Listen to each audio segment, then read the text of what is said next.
Ladies and gentlemen, welcome to another game review. This game was actually very impressive. It was a funny game. I think it's the best game I have ever played because the things that I saw here, just that I just had this epiphany that I saw things that I didn't see before. But let's get into it and see what you'll see. I sound excited because I didn't think I would see this type of things, but let's get into it and see what happened. I first started with pawn to e4. Then my opponent played pawn to king's pawn to e5. Then I played knight to f3,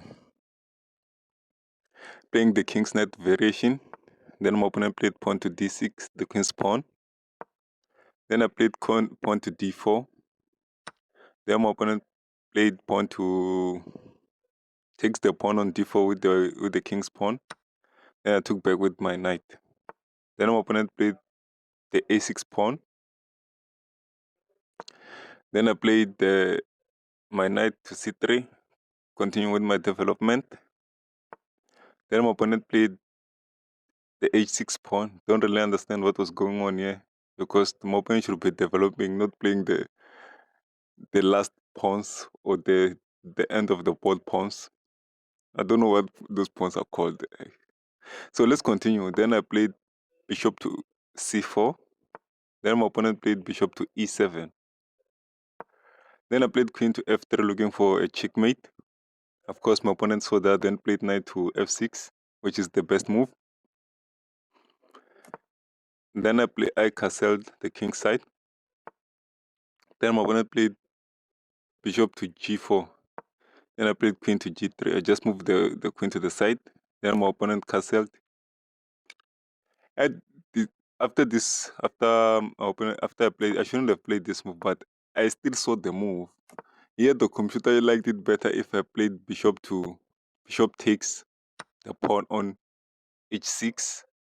If my opponent takes back the pawn, then I'll maybe play it off my pawn, whichever pawn I want. Probably I'll use this pawn. Then now the bishop is pinned to the king. Of course, can't move, so I'm winning the bishop. So that's why the computer liked that move better.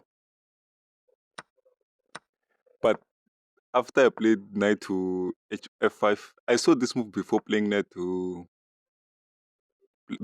knight move. I saw this move. If I take there, I'll pin the bishop to the king. I was like, I wanted to remove this. So this bishop first. I wanted the queen to attack that file alone. So I had to remove the bishop first. I knew my opponent will take, but also this move is also a miss because it missed that brilliant move. But my opponent didn't see the brilliant move. My opponent accepted, which is a great move. Then I took back with the pawn. The brilliant move was still there, but now it is more. Now is the time I executed my move. After my opponent moved the king to h7, then I took the pawn. Then my opponent took back with the pawn, of course, because you can't lose the pawn. It's like a free bishop. Then after that move, I took the other pawn with the bishop. Another brilliant move. Then my opponent was like, and then my opponent took the bishop with the rook. Then I played queen to g6 with a check. Then my opponent moved the king to h8. Then I win the rook.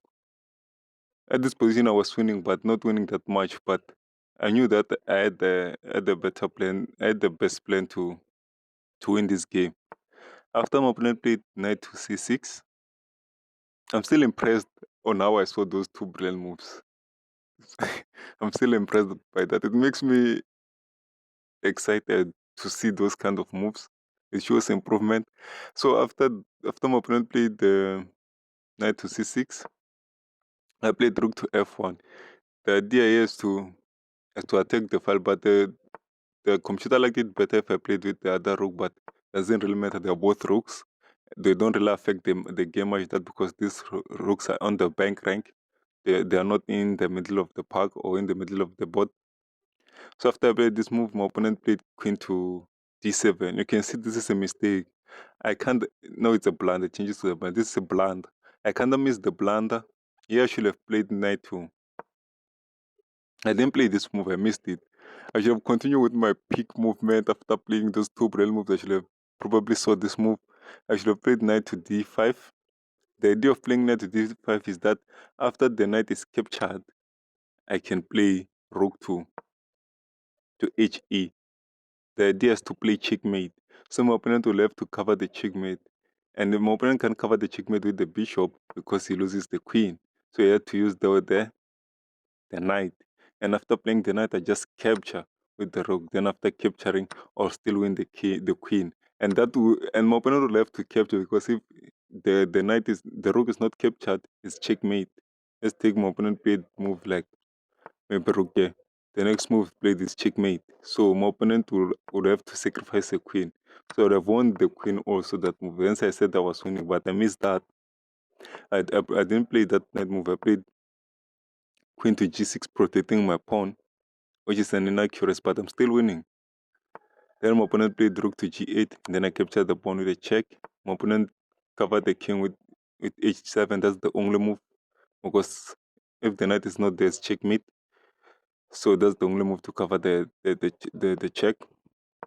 Then I played knight to d5. Then my opponent played bishop to g5, attacking my queen.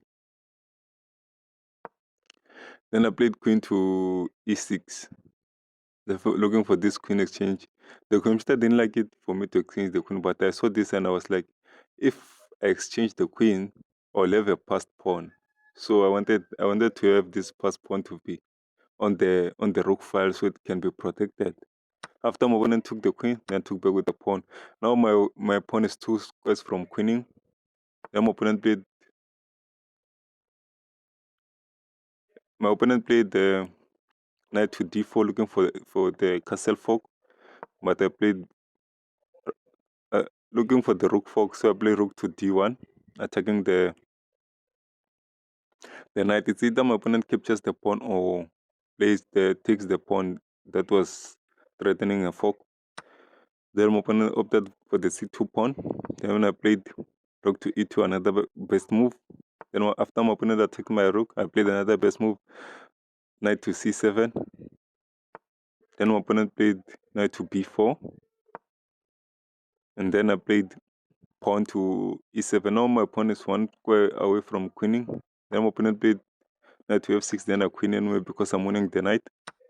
Then I win the knight. Then I was looking for the rook exchange, but my opponent didn't accept.